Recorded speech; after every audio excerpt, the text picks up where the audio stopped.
Pemirsa, wabah COVID-19 menyulut masalah kesehatan remaja. Data Kementerian Pemberdayaan Perempuan dan Perlindungan Anak menyebutkan angka perkawinan anak pada usia dini meningkat 24.000 kasus perkawinan dini. Berita yang baru kita lihat tadi merupakan sebagian kecil dari banyaknya kasus pernikahan dini di Indonesia. Hal tersebut tentu saja yang akan menjadi penghambat dari rencana Indonesia di tahun 2045. Halo, kami dari kelompok 2 FALB 2021. Di sini kami akan memaparkan penyebab, dampak, serta analisis design thinking dari kasus pernikahan dini di Indonesia.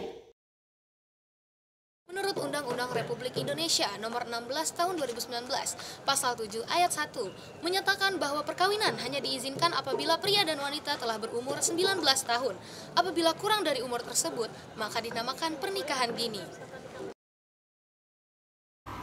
Nah, tahukah kalian, menurut Kemen PPN atau Bappenas, 400-500 remaja di Indonesia berusia 10-17 tahun beresiko menikah dini loh karena pandemi COVID-19. Sebenarnya, apa sih faktor penyebab dari pernikahan dini? Ternyata terdapat beberapa aspek loh. Aspek pertama yaitu ekonomi. Seperti yang kita ketahui bersama, pandemi COVID-19 menyebabkan banyaknya orang tua yang dirumahkan, pekerja yang di PHK, bahkan pedagang yang harus gulung tikar karena kehabisan modal. Tentu saja hal ini dapat mengakibatkan terjadinya kekacauan ekonomi rumah tangga yang menjadi faktor utama pupusnya harapan orang tua dalam menafkahi anaknya dengan mencari solusi yaitu menikahkan anaknya untuk mengurangi beban keluarga. Kedua yaitu aspek psikologi. Terdapat kasus kehamilan luar nikah yang mengakibatkan adanya sanksi sosial sehingga pernikahan harus dilakukan. 3. Aspek sosial, di mana pergaulan bebas yang dipengaruhi oleh teknologi yang semakin berkembang pesat dengan komunikasi antar remaja yang semakin luas. 2. Pola pikir generasi Z cenderung serba instan sehingga membuat mereka malas melakukan hal-hal produktif sehingga memilih untuk menikah saja. 3. Pengaruh influencer membuat remaja berimajinasi untuk melakukan pernikahan. Terakhir, aspek pendidikan, yaitu meningkatnya angka kasus putus sekolah, serta minimnya wawasan tentang kesehatan reproduksi, apalagi di masa pandemi seperti ini, membuat mereka bosan dengan pembelajaran daring sehingga memilih untuk menikah lebih cepat. Nah, tahukah kalian, dampak pernikahan dini tidak hanya terjadi pada satu aspek saja loh. Yang pertama ada pada aspek ekonomi, yaitu fenomena susahnya mencari pekerjaan karena pendidikan yang rendah. Dan yang kedua, permasalahan ekonomi internal pada keluarga yang nantinya akan menyebabkan peningkatan angka kemiskinan di Indonesia. Dan yang kedua, terjadi pada aspek kesehatan, seperti kerentanan keguguran, kematian pada ibu sampai anak yang lahir sebagai prematur. Dan itu semua terjadi karena fisik remaja yang belum memadai.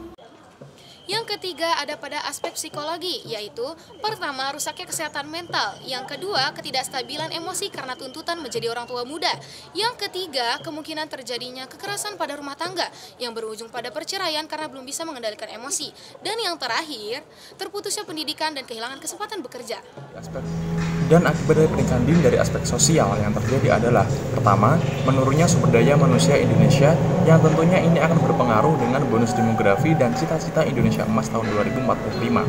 Pelaku pernikahan dini ini akan kehilangan masa remaja, kemudian masa belajar dan masa bereksplorasi bakat dan passion karena harus sudah mengurusi keluarga yang bahkan belum tentu dia mampu melakukan dengan maksimal. Dan ini akan terjadi bad parenting karena keterbatasan pengetahuan tentang pengasuhan.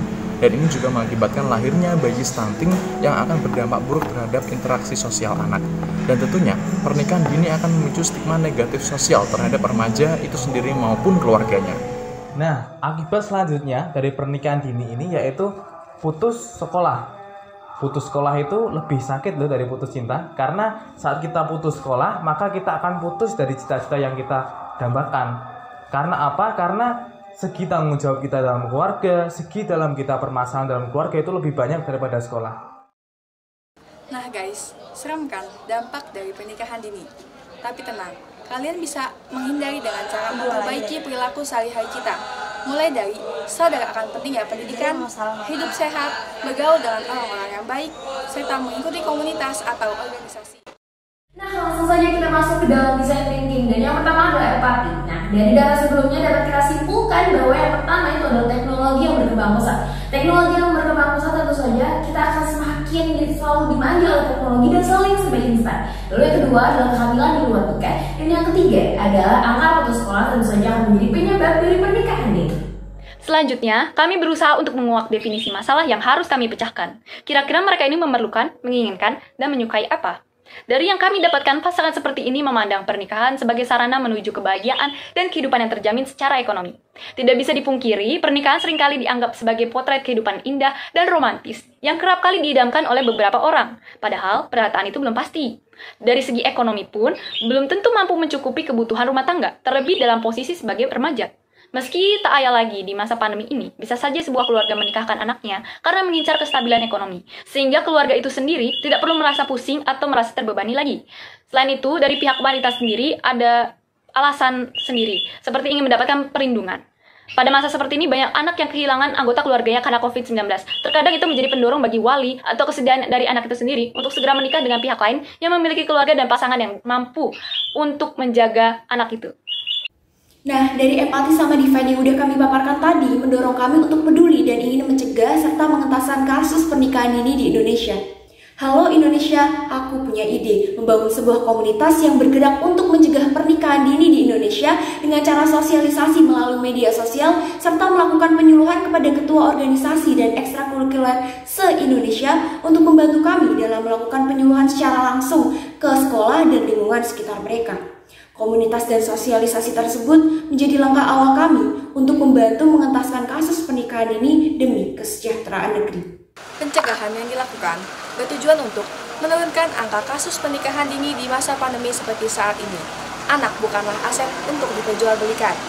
Cegah pernikahan dini untuk Indonesia Hebat 2045.